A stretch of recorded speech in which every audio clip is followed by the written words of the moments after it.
नमस्कार दोस्तों। तो आज हम इस वीडियो में बात करेंगे सोने की। ऑलमोस्ट हर लिविंग क्रिएचर सोता है, लेकिन कई बार ऐसा होता है कि हम 8-9 घंटे की नींद के बाद भी बहुत थका थका महसूस करते हैं, जबकि हम कई बार सिर्फ 5-6 घंटों की नींद से ही बहुत ज़्यादा रिफ़्रेश हो जाते हैं।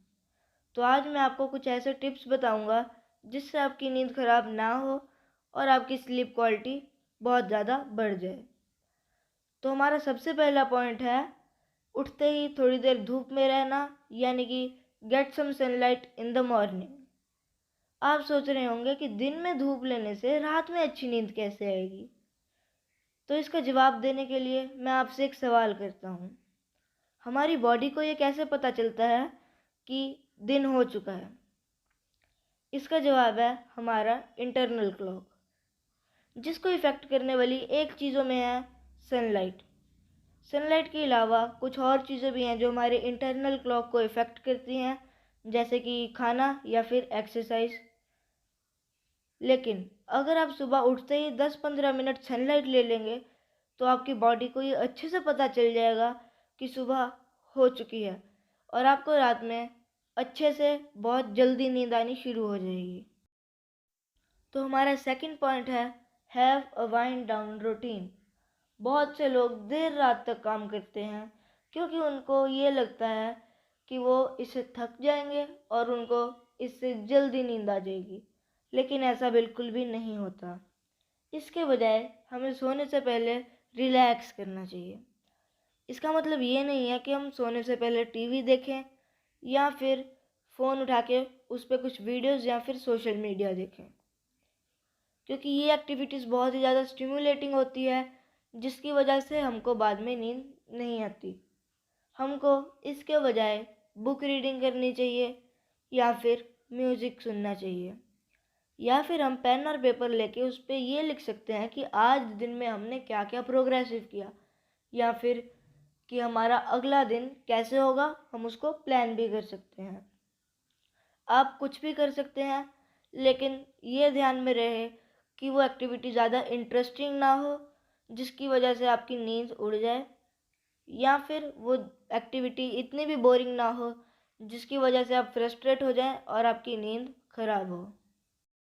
तो हमारा थर्ड पॉइंट है use your bed for sleep only, या फिर अपने बेड को सिर्फ सोने के लिए इस्तेमाल करें। बहुत से लोग अपने बेड को सोने के अलावा कई चीज़ों के लिए इस्तेमाल करते हैं, लेकिन हमें बेड पे सिर्फ सोना चाहिए। कई लोग बेड पे बैठ के खाना पसंद करते हैं, जबकि कई लोग बेड पे बैठ के फ़ोन देखना पसंद करते हैं। अगर हम बेड पे बैठ के सोने के अलावा कुछ भी करते हैं तो हमारा दिमाग हमारे बेड को उस चीज़ से रिलेट करने लग जाता है। जैसे कि अगर आप अपने बेड पे बैठ के फ़ोन देखते हैं तो हमारा दिमाग बेड को फ़ोन से रिलेट कर लेता है, यानी कि आप जब भी बेड पे सोने आएंगे तो आपका फ़ोन देखने का मन करेगा, जिसकी वजह से आप फ़ोन की तरफ अट्रैक्ट होंगे और आपको नींद नहीं आएगी। वहीं अगर हम दूसरी तरफ देखें कि अगर आप सिर्फ अपने बेड को सोने के लिए इस्तेमाल करते हैं तो फिर बेड पे बैठते ही आपका दिमाग उस बेड को सोने से रिलेट कर लेगा, जिसकी वजह से आपको जल्दी नींद आ जाएगी और आपको बेड पे पड़े रहना नहीं होगा। तो हमारा फोर्थ पॉइंट है मेक योर बेडरूम कोल्ड, या फिर जिस कमरे में आप सोते हैं उसको ठंडा करें। अपने रूम टेम्परेचर को कम करने से आपकी नींद में बहुत फ़र्क पड़ेगा। जब आपकी बॉडी का रेस्ट करने का टाइम होता है या फिर सोने का टाइम होता है, तब आपकी बॉडी का कोर टेम्परेचर गिरने लग जाता है, जिससे आपको अच्छे से नींद आ सके। अगर आपका रूम थोड़ा ठंडा होगा तो इस प्रोसेस में आपकी बॉडी को बहुत आसानी होगी, जबकि अगर आपके कमरे का टेम्परेचर बहुत ज़्यादा हाई होगा तब आपकी बॉडी टेम्परेचर रिलीज़ करने की जगह टेम्परेचर अब्जॉर्व करने लग जाएगी। कुछ रिसर्चर्स की टीम ने ये पता किया है कि हमारे सोने के लिए जो परफेक्ट टेम्परेचर है वो है 60 डिग्री टू 68 डिग्री फ़ारेनहीट, या फिर 16 डिग्री टू 20 डिग्री सेल्सियस।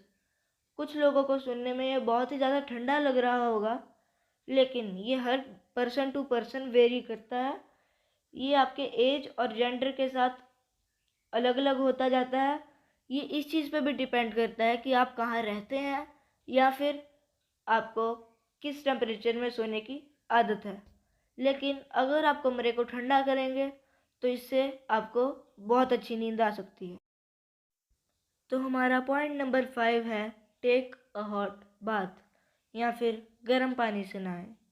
बहुत से लोगों को ये लग रहा होगा कि मैं ये क्या कह रहा हूँ, क्योंकि मैंने पिछले पॉइंट में ये बोला कि आप अपने बेडरूम को ठंडा करें और अब मैं ये बोल रहा हूँ कि गर्म पानी से नहाएं।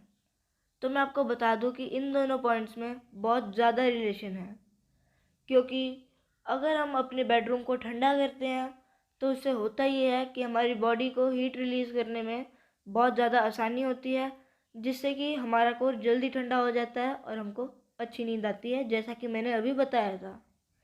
लेकिन गर्म पानी से नहाने से ये होता है कि जो हमारी बॉडी के अंदर की हीट है, जो हमारे बॉडी के कोर की हीट है, वो हमारी बॉडी के सरफेस की तरफ आ जाती है।